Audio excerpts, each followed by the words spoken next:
जरा सोचिए, आधी रात का वक्त है और घर में कोई बच्चा अचानक पेट में तेज दर्द से जाग जाता है। ये एक ऐसा लम्हा है जो किसी की भी धड़कनें बढ़ा सकता है। अब देखिए, सबसे पहला ख्याल जो मन में आता है वो है अपेंडिसाइटिस का। भाई, ये तो एक सर्जिकल इमरजेंसी है जिसमें एक एक मिनट कीमती होता है। लेकिन क्या हो अगर ये कुछ और हो, कुछ ऐसा जो दिखने में तो बिल्कुल अपेंडिसाइटिस जैसा लगे पर असल में वो हो ही नहीं। तो चलिए इसी गुत्थी को जरा सुलझाते हैं। हमारे सामने दो हालात हैं। एक तरफ है अक्यूट अपेंडिसाइटिस, जिसमें तुरंत सर्जरी की जरूरत पड़ सकती है, और दूसरी तरफ है मेसेंटेरिक लिम्फेडेनाइटिस, जो इसका एक बहुत ही चालाक बहरूपिया है।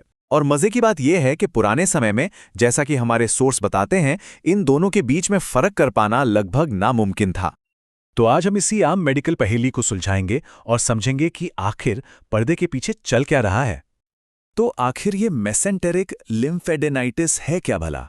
देखिए, बहुत ही आसान शब्दों में कहें तो ये पेट के अंदर जो लिम्फ नोड्स होते हैं ना, उनमें आई सूजन है। ये लिम्फ नोड्स मेसेंटेरी नाम की एक झिल्ली में होते हैं जो हमारी आंतों को अपनी जगह पर रखती है। और सबसे काम की बात यह है कि ये एक ऐसी दिक्कत है जो अपने आप ही ठीक हो जाती है। अच्छा, इसे ऐसे समझने की कोशिश करते हैं। जब हमें जुकाम होता है तो अक्सर गर्दन में ग्रंथियां सूज जाती हैं, है ना? क्योंकि हमारा शरीर इन्फेक्शन से लड़ रहा होता है। मेसेंटेरिक लिम्फेडेनाइटिस बिल्कुल बिल्कुल वैसा ही है। बस फर्क इतना है कि ये सूजन गर्दन में नहीं, पेट के अंदर के लिम्फ नोड्स में हो रही है।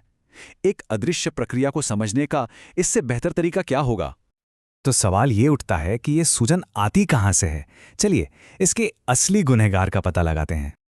देखिए, ये कोई रहस्यमयी बीमारी नहीं है। सोर्स हमें बताते हैं कि ये आमतौर पर शरीर का किसी वायरल इन्फेक्शन के खिलाफ एक रिएक्शन होता है। मतलब बच्चे को कुछ समय पहले ही कोई सर्दी खांसी या पेट का इन्फेक्शन हुआ होता है और ये पेट दर्द उसी की एक कड़ी है। उसका इम्यून सिस्टम बस अपना काम कर रहा होता है। तो फिर डॉक्टर्स ये कैसे पक्का करते हैं कि ये अपेंडिसाइटिस नहीं, कुछ और है? शुरुआत होती है लक्षणों से। पेट के निचले दाहिने हिस्से में दर्द तो लगभग हमेशा ही होता है, बिल्कुल अपेंडिसाइटिस की तरह। लेकिन कुछ बड़े फर्क भी हैं, जैसे कि इसमें दस्त लगना बहुत आम है। और एक और ज़रूरी बात है रीबाउंड टेंडरनेस, मतलब पेट को दबाकर छोड़ने पर जो तेज़ दर्द उठता है वो इसमें कम देखने को मिलता है। और ये डॉक्टरों के लिए एक बहुत बड़ा सुराग होता है। अब कोई भी सोचेगा कि भाई एक ब्लड टेस्ट करवा लो, सब साफ हो जाएगा।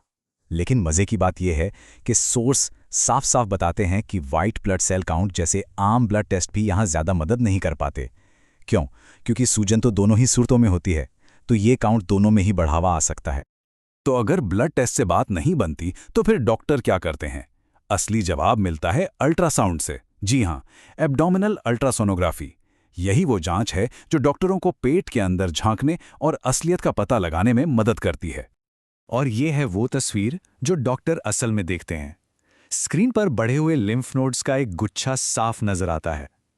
जब रेडियोलॉजिस्ट को ये दिखाई देता है और साथ ही उन्हें एक नॉर्मल स्वस्थ अपेंडिक्स भी दिखता है, तो वो पूरे यकीन के साथ कह सकते हैं कि ये मेसेंटेरिक लिम्फेडेनाइटिस ही है, अपेंडिसाइटिस नहीं।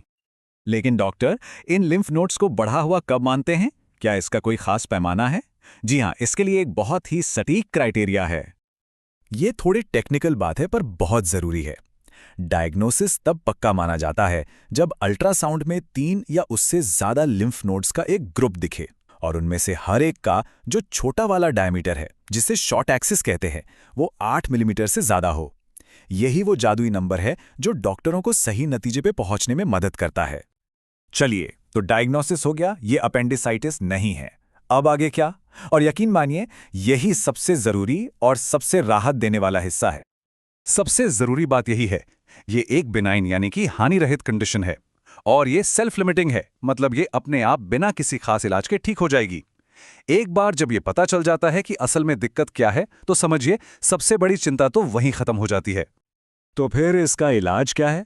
कोई भारी भरकम दवाइयाँ या प्रोसीजर नहीं, बस सिंपल सपोर्टिव केयर। मतलब बच्चे को हाइड्रेटेड रखना, दर्द के लिए पैरासिटामोल जैसी दवा देना, उसे आराम करने देना और सबसे जरूरी धैर्य रखना। सोर्स के मुताबिक पूरी तरह से ठीक होने में 2 से 4 हफ्ते भी लग सकते हैं। और आंकड़े भी इसी बात की गवाही देते हैं। एक स्टडी में पाया गया कि 96% बच्चे बिना किसी एंटीबायोटिक के अपने आप ही ठीक हो गए। शरीर अपना काम खुद कर लेता है, बस उसे थोड़ा वक्त चाहिए। और इस पूरी बातचीत को हम इसे एक बहुत ही अहम कोट के साथ ख़त्म करेंगे। एक्सपर्ट्स कहते हैं कि सबसे ज़रूरी काम है परिवार वालों को तसल्ली देना, उन्हें ये समझाना कि क्या है, ये गंभीर नहीं है और बच्चा बिना किसी लंबे समय तक चलने वाली परेशानी के पूरी तरह से ठीक हो जाएगा। ये जानना कि कब घबराना है और कब सिर्फ इंतजार करना है, अपने आप में एक बहुत बड़ी ताकत है। ये हमें बेवजह के डर और तनाव से बचाता है और ये हमें सोचने पर मजबूर करता है कि जानकारी और सही समझ से ऐसी और कितनी मेडिकल गलतफहमियों को दूर किया जा सकता है।